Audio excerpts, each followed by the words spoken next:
The Turf World Championship Sha-Tin are a week on Sunday. Before that, though, we'll be at Happy Valley on Wednesday night for the IJC. That is the International Jockeys Championship. A very warm welcome to Hong Kong Direct. I'm Andrew Lejeune. We've doubled up this week as get ever close to HKIR as well with Sam Agars and Daryl Anderson as well. Daryl, the senior racing advisor for the racing club, and I'm senior, I'm assuming, as due to experience rather than age. You're looking forward to next week? Looking forward to it big time, Andrew. G'day to you and to Sam. Yeah, look, I mean, this is my first time on the ground for IR, and I just cannot wait. I'm absolutely fizzing about IJC, and then, of course, the big day on Sunday. Yeah, we've got some big names. Sam, you're a racing writer for the South China Morning Post. Big names as far as the jockeys are concerned.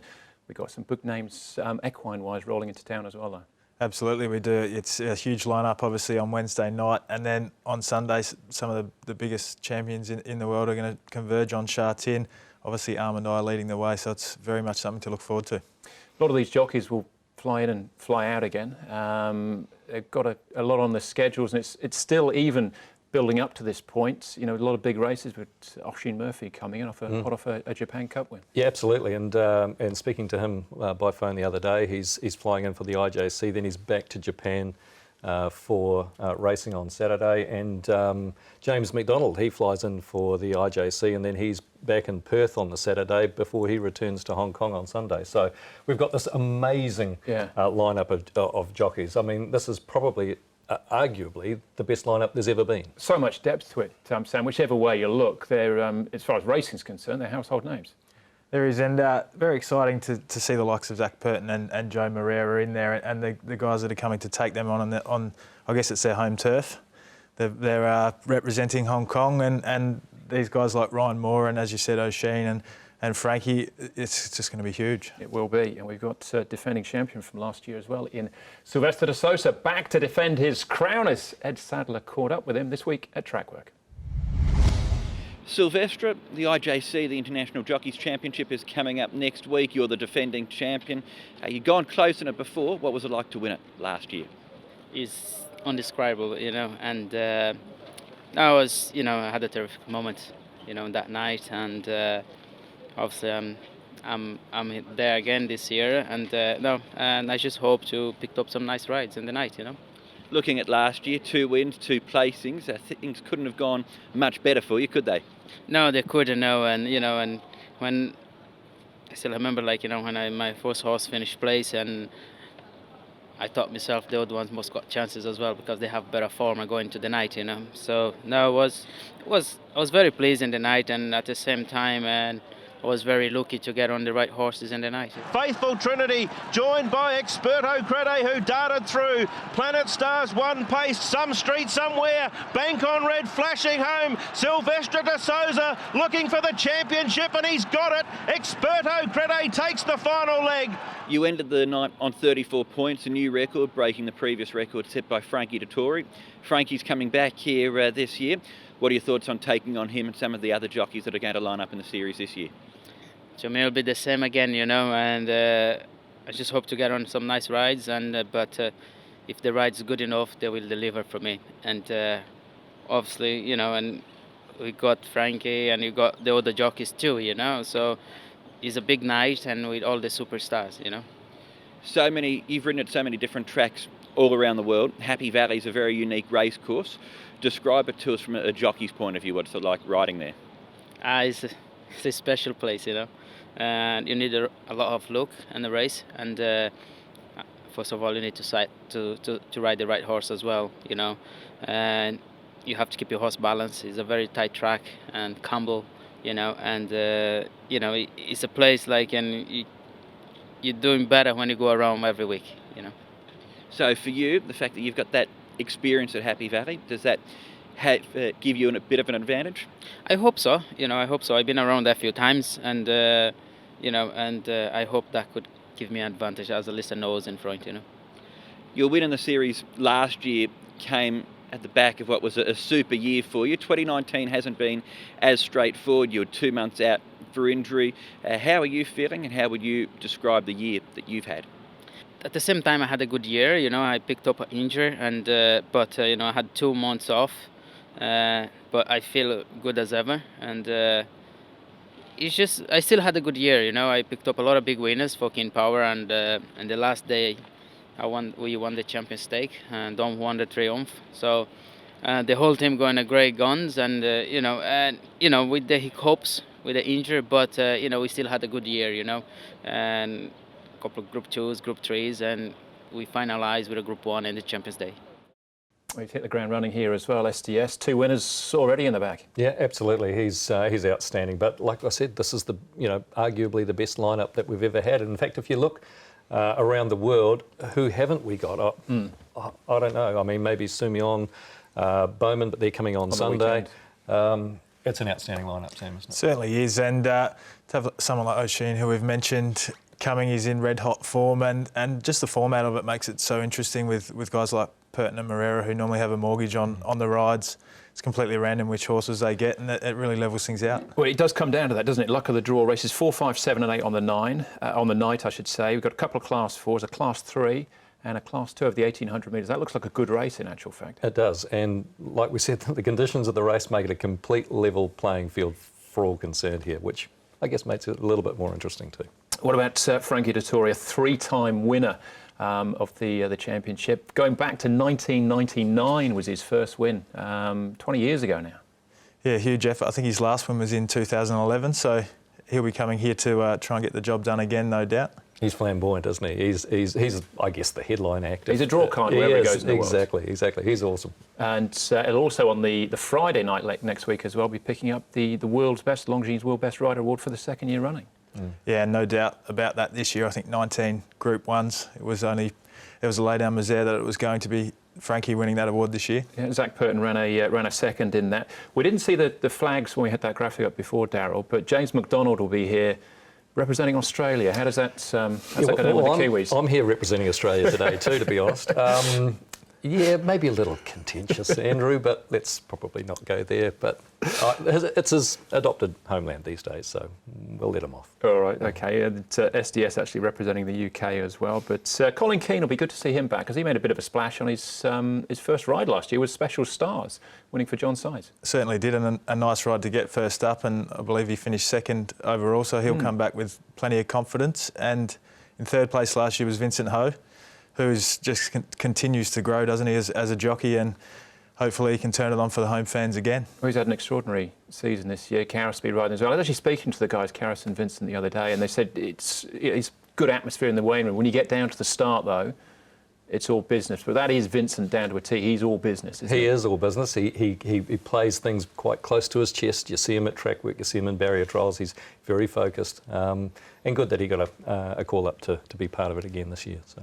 Absolutely. All right, well, that's the IJC. Comes up on the Wednesday night. It'll be a 9-race programme as well, but with some of the world's best riders, surely it's something to tune in for there. Still to come, they'll be looking ahead to HKIR. Plus, we're looking back on one of the great world horses, not just Hong Kong horses, with Felix Koontz. And that, of course, is the great Silent Witness, won his first 17 races.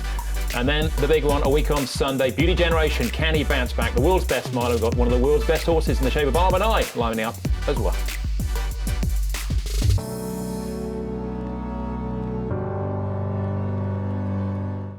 My guest Sam and Darryl still with me. We'll be looking ahead to the main races, the Turf World Championships, in a moment or so. We'll continue our look back, though, our flashbacks to HKIR. And this week, it's the sublime Silent Witness.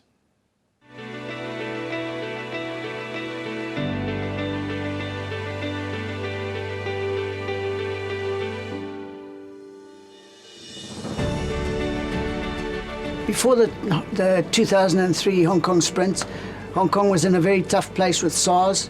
Silent Witness had become the symbol of hope and inspiration. It was, wonderful to see the support that he had. I'm often introduced as the person who wrote Silent Witness, and it makes me feel like a little bit kind of embarrassed. Anybody would have won on him. He was just too damn good. I can remember it like it was yesterday, and you'd have all these thoughts in your mind about, this young horse coming up or the draw or whatever, and just the way he walked and carried you, it was like everything's okay. Stand by, and away they go. Silent Witness jumped well. The Tattling got a little bump. Cheerful Fortune parks off the fave. I was going down to the start, and there was this massive flag in the grandstand, and the people were going crazy. I'm not that kind of a person, but something just made me punch my hand up in there on the way to the start, and the whole crowd went mad. And I just thought, wow, with that sort of support behind you, you know, you just got to win. Silent Witness digs in, Firebolt comes on, Cape of Good Hope staying hard, South Africa, here they roar, but the best in the world runs to him, goes by him, Silent Witness draws a length in front of National Currency, Silent Witness, what a champion, wins at a length to National Currency. He would go out to the front, prick his ears, and just go his cruising speed. And the thing is that when he did that, they could never get to him. He is a unique horse. Even when I visited him at Living Legends now, he's got this presence about him, you know.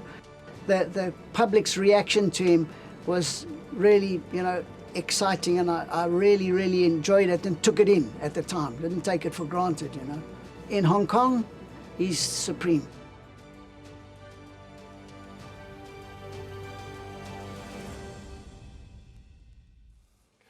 Great memories there with Felix Koontz. You know, I walked onto the course the other day with my son. It was a non-race day. He walked past and he looked at the statue. He said, "Who's that, Dad?" I said, "Oh, it's Silent Witness."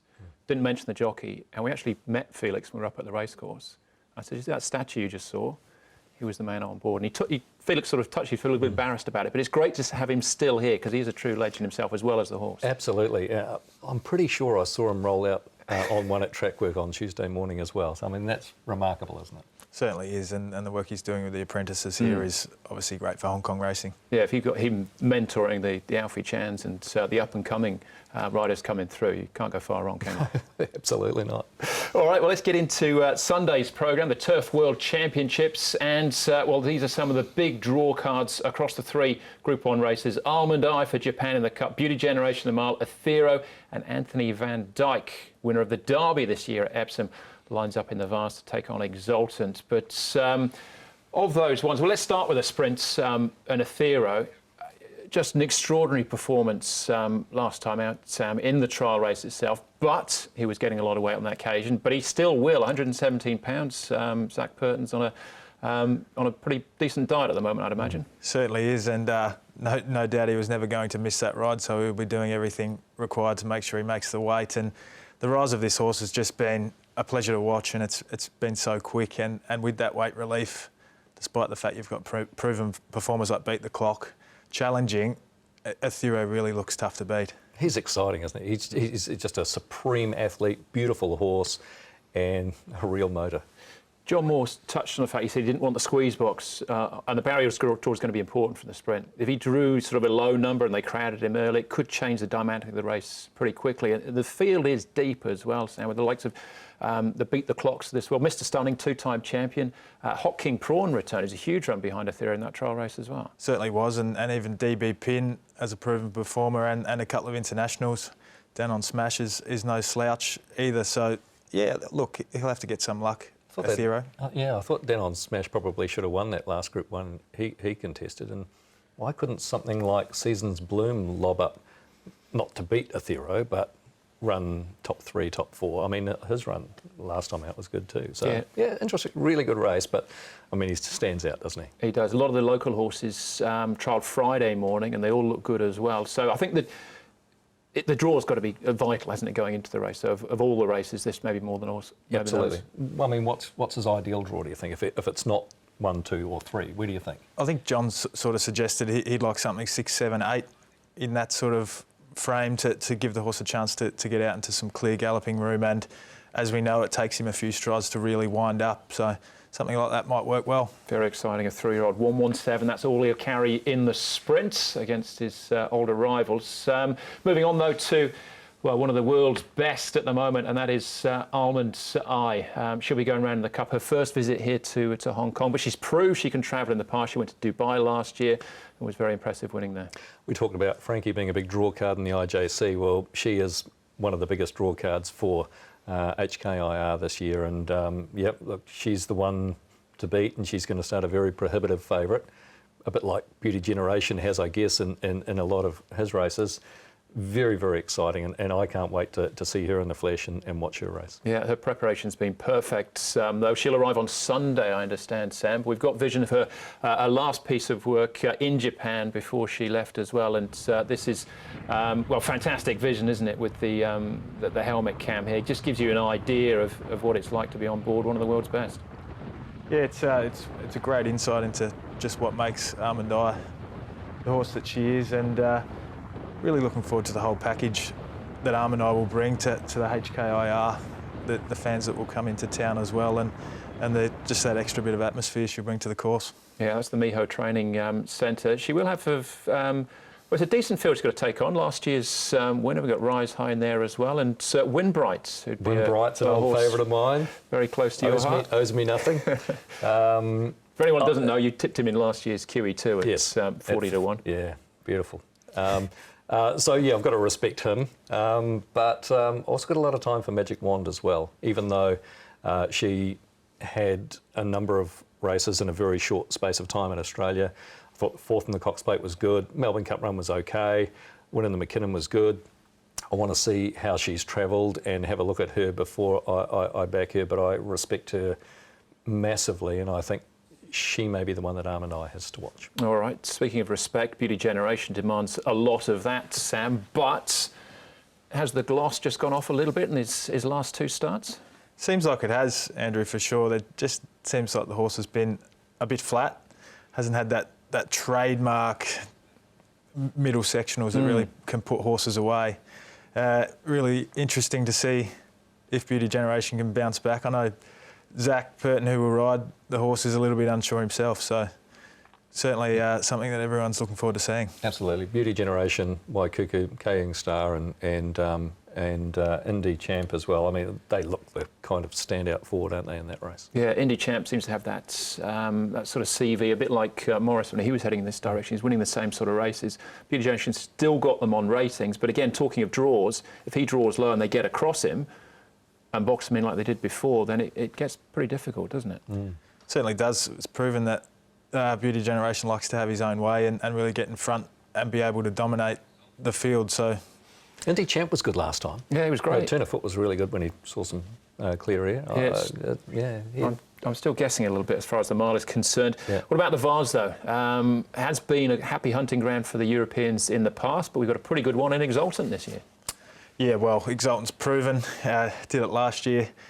Doesn't seem like he's lost any of his abilities. In some serious form coming into the race. And look, as deep as that field is, and as good as some of the challengers, your Prince of Arons and your Deirdres and that are coming in, yeah, it's hard to go past Exultant. Yeah, absolutely. I mean, he beat Les Gracheur last year, and that horse has gone to another level. But you could say the same thing about Exultant.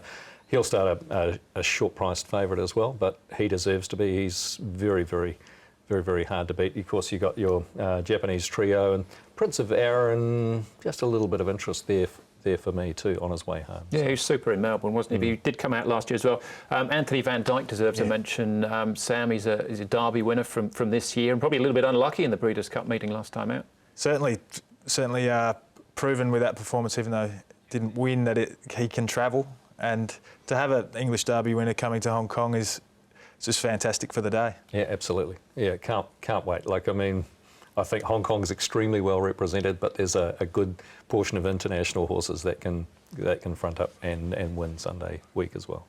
So in terms of just broadly, and if you want to give me a tip by all means, without barrier draws and everything else, but Sprint and the Vars, our best chances, obviously the mile if Beauty Generation turns up as well. Yep.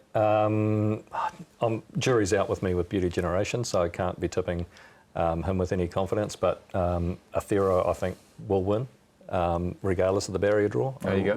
I really think he's just a superstar, and I think we'll see the best of him, and hopefully we'll see Zach continue to create a little bit of history as well. At the moment, he's the equal leading jockey as far as IR wins is concerned. I think he's up there around 8 with Gerald Mosse, and he has a chance definitely with Athero and definitely with Exultant and possibly with Beauty Generation to really take that leaderboard, if you like, by by storm. So Yeah, well, clean sweep would be something. Sam, are you feeling that strongly about Athea or anything else at this stage? Oh, look, I don't want to write off Beat the Clock because the horse just shows up each and every time that it runs. I'm really looking forward to seeing Indy Champ. Might not be popular with the locals, but Beauty Generation's proven that he's not bulletproof. So see how Indy Champ sort of measures up, and looking forward to seeing how Rise High measures up against Almond Eye and the like. Yeah, all right. Well, I'm waiting for the draw for all of them before I make any rash calls like that.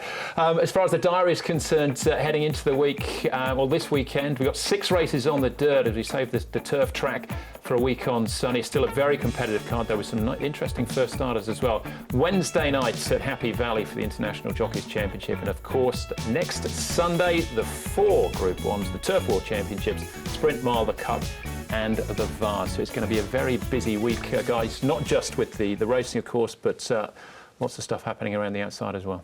Just a great week to be in Hong Kong. Everything's happening, the big names are here, plenty to chat about, and obviously plenty to look forward to as well. yeah, as I said, my first time here for IR, so yeah, can't wait. All right, there'll be some late nights and some early finishes as well, but it is well worth it. That's the show. Thanks for watching. I'm going to leave you this week with another flashback. One of the greats, Morris, a 2-time winner here on International Day. We'll leave you with his final start, though, and that was a romp in the Cup under Ryan Moore. Morris is 20 lengths off the leader with Gun Pit Queen's Ring, Designs on Roman, Elliptique. But A. Shinakari approaching the turn is like a runaway train. He's 7 lengths in front. Elaine Superstar. Stefanos now starts to bridge the gap with Lovely Day. Morris is on the inside, starting to rev up. Blazing Speed and Horse of Fortune. A. Shinakari keeps finding 4 lengths in front. Stefanos. Morris is coming. Moras, the champion for one final effort. Morris quickly races up to A. Shinakari. Lovely Day and Blazing Speed. Morris careering away with 100 to go. He'll sign off as one of Japan's greatest. And Morris, what a champion, wins the Cup from Secret Weapon.